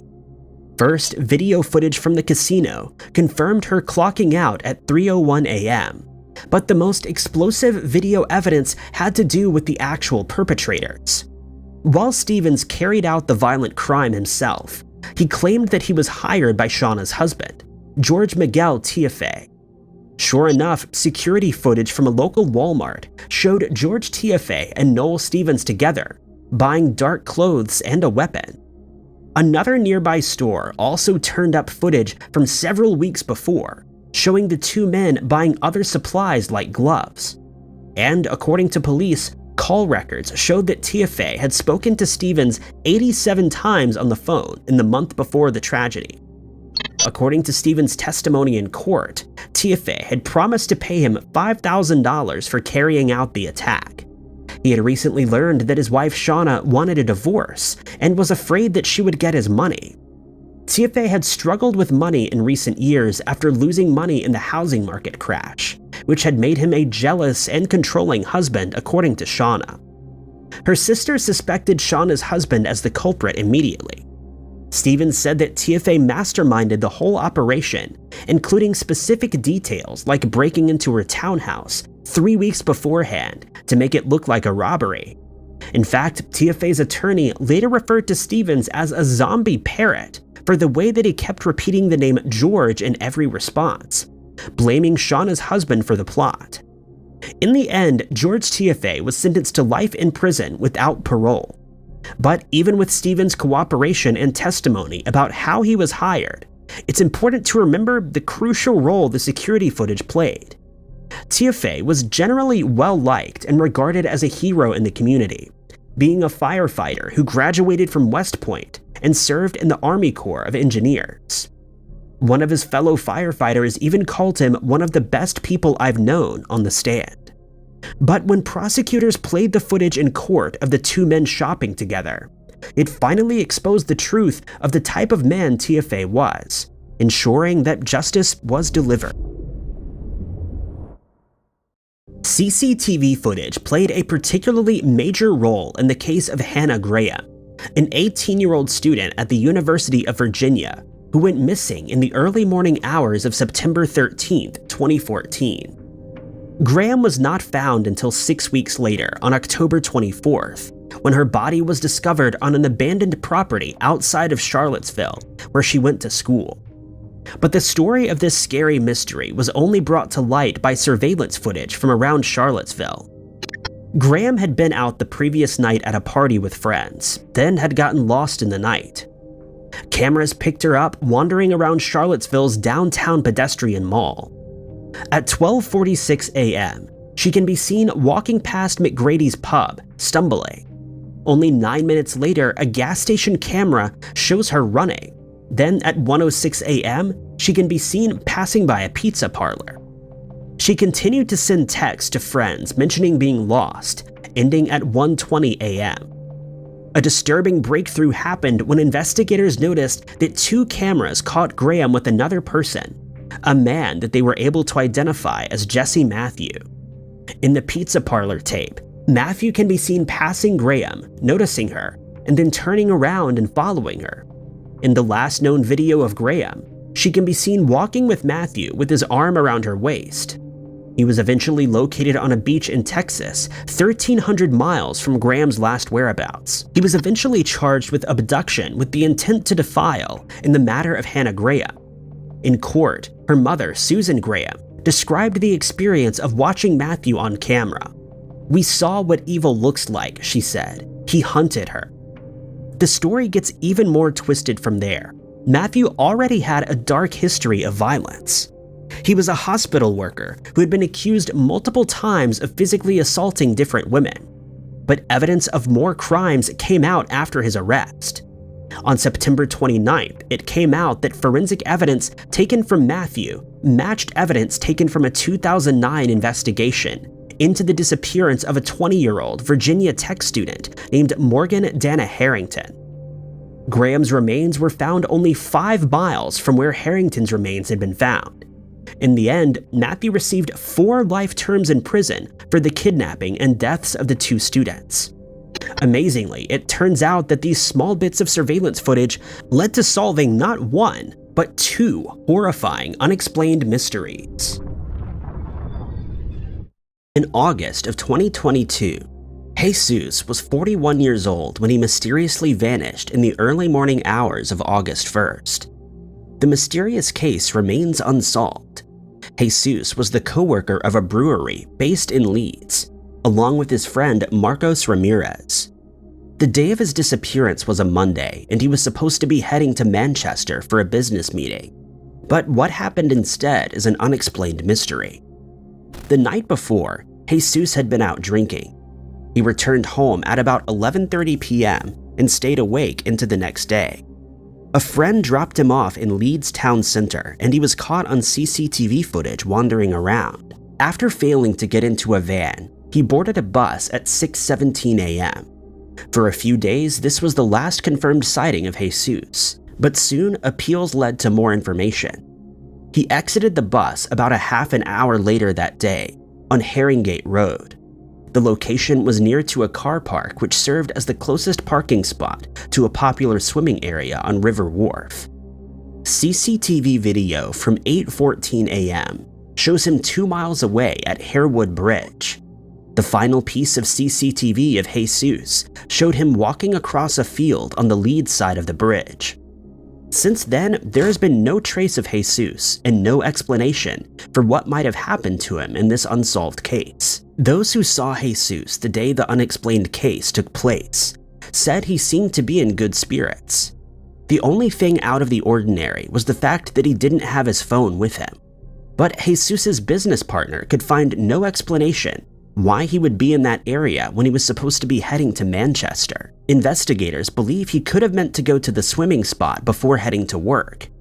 This was a period of high temperatures in the UK, and he may have wanted to cool off and refresh himself, but got lost and an accident occurred. Searches of the river and the surrounding area have turned up no clues, and the case remains unsolved 4 months later.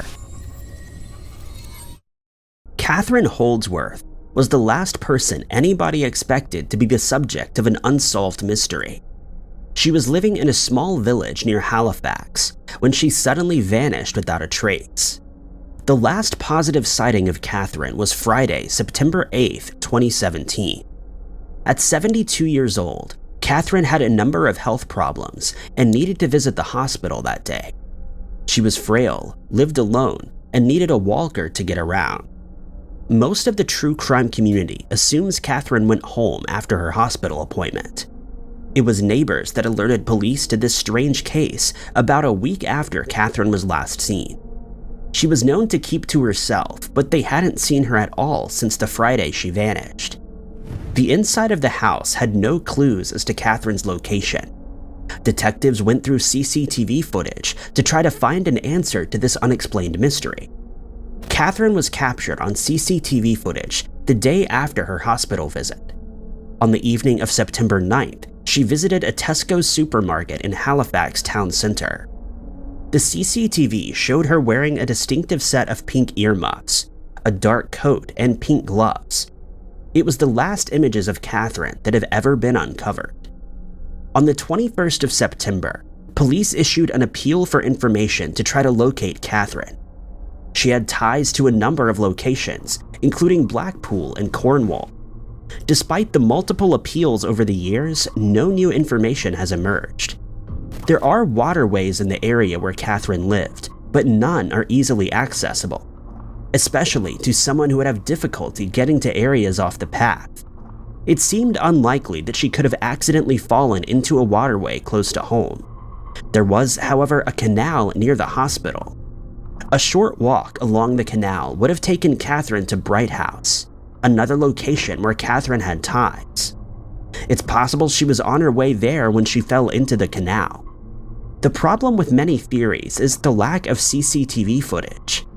Catherine wasn't captured on any footage after the Tesco video. That might be due to a delay in obtaining CCTV footage, or it might indicate that whatever happened to Catherine happened closer to home. Anyone with information in this case should contact the Lauderdale CID on 101 or online. Joseph Da Silva was last seen on CCTV leaving his apartment in Perth, Australia on April 30th, 2017. He was midway through his housework and had just finished mopping the floor when he left at 2:30 p.m. The CCTV footage showed Joseph hesitating a little in the doorway before he began jogging away. On May 6th, after almost a week of silence, his sister went to his apartment to try to solve the mystery. She found the chores partially done, with a load of laundry in the machine and a towel on the floor. Joseph was normally very neat and tidy. His sister found his car keys, wallet, and phone at his apartment. After going back the next day and finding nothing had changed, his family contacted police. CCTV footage and other evidence showed Da Silva had spent the days before he vanished at various bars. He was also anxious, depressed, and on medication for schizophrenia. The last CCTV footage police could uncover was from outside his apartment as he left on April 30th. He was wearing swimming shorts. Joseph was a confident swimmer and regularly swam at City Beach. Searches at the beach turned up no new clues that could explain this strange mystery. Joseph's car was found parked not far from his apartment with 3 parking tickets. In 2020, a coroner determined Joseph had most likely lost his life while swimming. Whether the swim was deliberately meant to end his life or simply refresh him after the bar is an unsolved mystery. Anyone with information should contact Crime Stoppers at 1-800-333. Ezra Urian was a 37-year-old mother of 1, preparing for a visit from her mother and mother-in-law when she left her home in Ireland on the morning of February 23, 2011. She never returned home, and what happened to her is an unexplained mystery.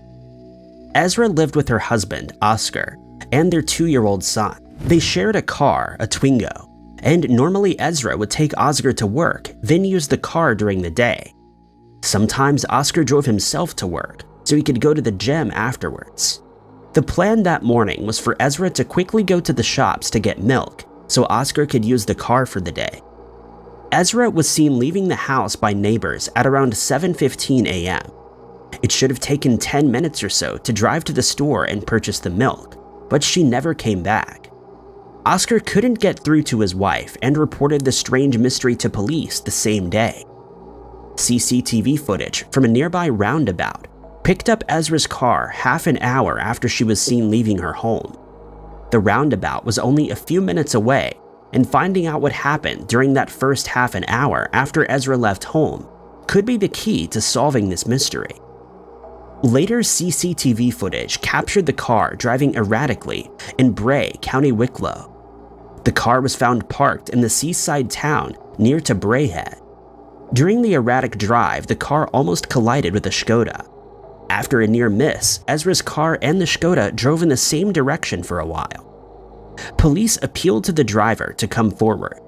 The CCTV footage wasn't clear enough to show who was driving Ezra's car. Ezra's family believed the person responsible for this mystery was the person behind the wheel. CCTV footage from Bray didn't capture anybody leaving Ezra's car. The camera pivots and wasn't on the car when whoever was driving exited the vehicle. It did capture footage of a woman walking away from the car. She seemed to stop a few times and look behind her. Police believed this was Ezra, though her family said the woman in the CCTV footage was the wrong height and build. Since the mysterious case began, her family have appealed for the footage to be enhanced, but that hasn't happened. A few months before the first anniversary of this mysterious case, Ezra's keys were placed on the counter at a shop near her home.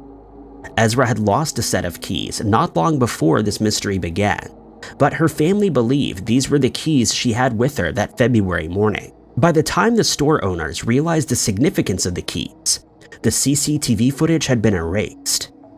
Police and Ezra's family have continued to appeal for information that could help solve this scary mystery.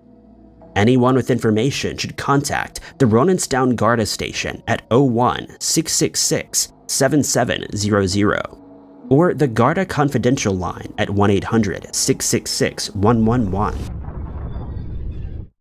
Sandra was 54 years old in 2019. She had recently moved to Hansen to be closer to her daughter, Lena, who needed her mother to watch her kids while she worked as a nurse. Sandra was last seen on August 7th looking after her grandsons. They'd been out when Sandra's car started acting strange. She took it to a mechanic and was given a lift home by her son-in-law. Later that day, a relative took her to the store. CCTV footage from the store showed Sandra heading inside and then leaving. This was her last confirmed sighting before she went missing. The following day, the mechanic tried to call Sandra to ask about parts. Sandra didn't answer the phone. Sandra only had a landline, so it wasn't too mysterious for her to have missed the call. She was assumed to be out of the house, enjoying her day off from babysitting. Lena also couldn't get through to her, but was planning to visit with her sons the next day. On the morning of August 9th, Sandra Crispo's daughter arrived at her Hansen, Massachusetts home to drop off her children. She was surprised to find nobody home. The following morning, Sandra didn't come to the door when Lena knocked.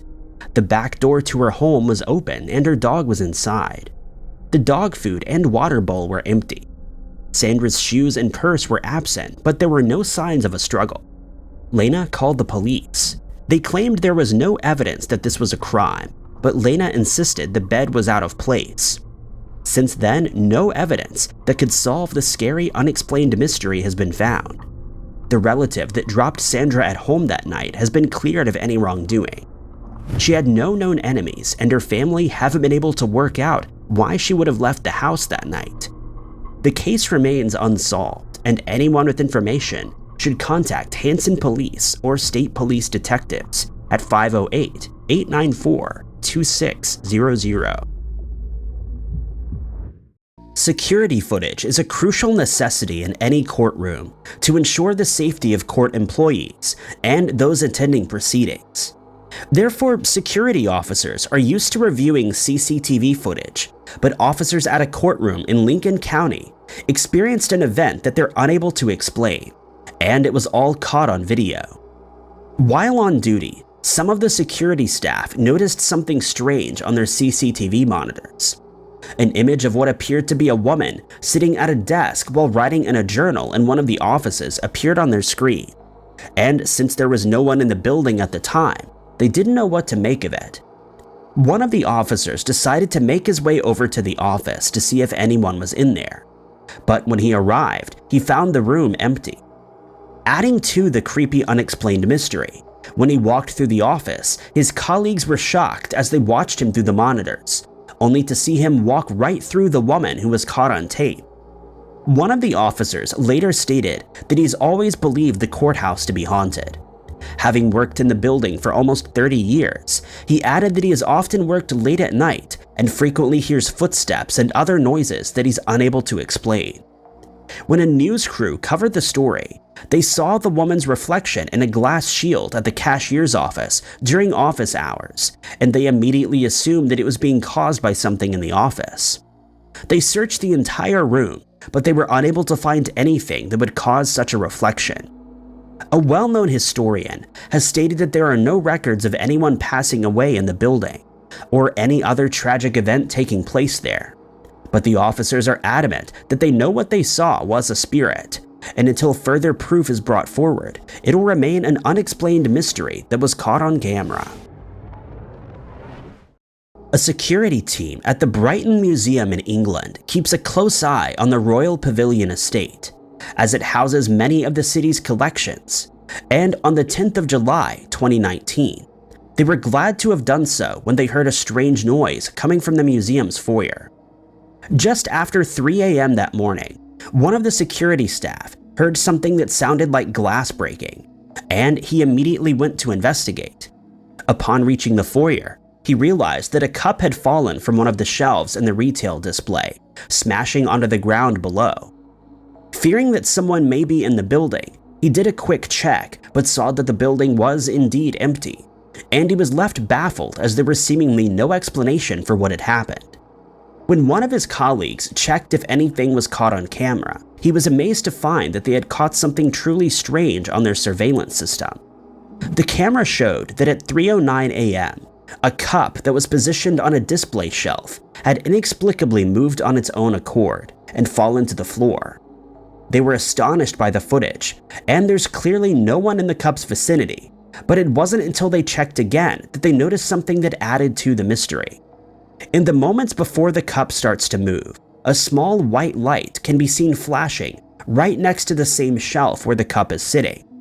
The cup then starts to slide forward on the shelf before falling. Kevin Bacon, the museum's digital manager, stated that the museum was definitely empty at the time, and none of the staff knew what to make of the weird CCTV footage. Some people have stated that they believe it to be a hoax perpetrated by the museum staff, or that the cup must have been placed on the shelf in a precarious position, causing it to eventually fall. But many others have expressed their belief that it was caused by a poltergeist or spirit that's dwelling through the museum's halls. Whatever the case may be, there is no solid evidence for the cup moving by itself, and until a natural cause can be found, it will forever be a creepy, unexplained mystery. On a Wednesday night in August of 2021, staff and customers at a pub in England were given a fright when they experienced something that they are convinced is of a paranormal nature, and weird CCTV footage of the incident only seems to strengthen their theory. Ellen Madden, who runs the Red Lion pub with her business partner, Dean Wilkins, had been given a vase of lilies by one of her customers, and to keep it safe and out of the way, she placed them on a shelf below the bar counter. But that night, at around 10:50 p.m., they all heard something falling to the floor with a loud crash, causing some of the customers to jump in their seats. Upon closer inspection, it was found that the vase had fallen off the shelf and broken, causing an immediate discussion to break out in the pub. Since the building's security system runs 24 hours a day, they decided to take a look at security camera footage, and what they saw sent chills down their spines. In the footage, the vase can clearly be seen moving of its own accord without anyone ever being near it. It then slides off the shelf and crashes to the floor without explanation. The pub staff is convinced that it's caused by a ghost or poltergeist, and it isn't the first time that strange activity has been reported in the building, though it is the first time that it's been caught on camera. Ellen stated that there have been several occasions where the glasses have fallen off other shelves behind the bar when no one was near them. Customers and staff members have also reported seeing mysterious black shadows that appear behind the bar. She added that there aren't any specific ghost stories associated with the building, but she was told that it was once used as a mortuary, and she believes that it may be the cause for all the strange activity that they have witnessed. Customers have often mentioned to Ellen that the pub has a dark and spooky atmosphere, and although they haven't had any calls from paranormal investigators, she says that they would be welcome to drop by for a drink and take a closer look. Ultimately, Ellen says she isn't too bothered by the strange activity, stating that it's the living that hurt people, not the dead. Rainer and Edith Shaddles own 150 acres of land in Jackson County, Mississippi, and they've placed a game camera in one of their fields, not only to keep an eye on the wildlife, but also for security reasons. But on the 16th of February, 2014, more than just wildlife was caught on the camera, and the security footage has left them scratching their heads. On that evening at 7:24 p.m., a few deer can be seen walking into the field and stopping in front of the camera. All seems normal as the deer graze in the area, but at 7:29, a light appears out of nowhere and illuminates the clearing for the next 6 minutes. Then at 7:35, the light starts to increase in intensity, hovering over the area without explanation. 18 minutes later, the light is still visible, but a strange shape moves into the security camera's frame, and all the deer in the clearing are lit up by it. This left the Shadows baffled, as the camera only emits infrared light, which is imperceptible to the human eye. 3 minutes later, at 7:56 p.m., another light appears, this time much brighter than the first, and it seems to focus its beam on the deer. The lights resemble headlights found on a car, but they are inexplicably hovering in the air, well off the ground, before suddenly disappearing back into the night sky. The couple immediately walk to the area where the camera is mounted to take a closer look.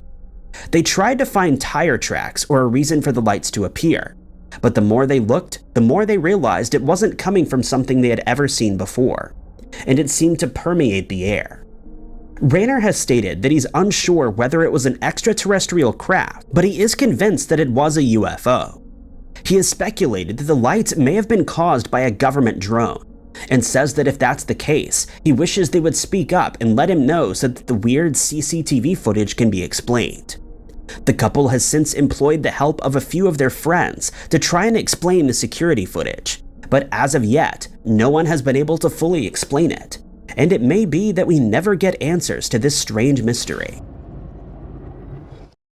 43-year-old logistics manager Matt Doughty has a doorbell camera installed at his house to add some much-needed security to his property. But in November of 2021, something was caught on tape that left him questioning the existence of extraterrestrial life. In November of that year, Matt was at home watching television with his friend Kevin when he received a notification on his phone from his smart doorbell, warning him that something was going on outside the front door. He told his friend that it was really strange, as neither of them heard the doorbell, and when they went outside to check what may have caused the alert, he found nothing out of the ordinary that could have triggered the system. He decided to take a look at the security footage and was shocked when he saw something in the sky that should not be there. Behind a tree to the outside of his property, a set of lights can be seen moving through the sky at a steady pace.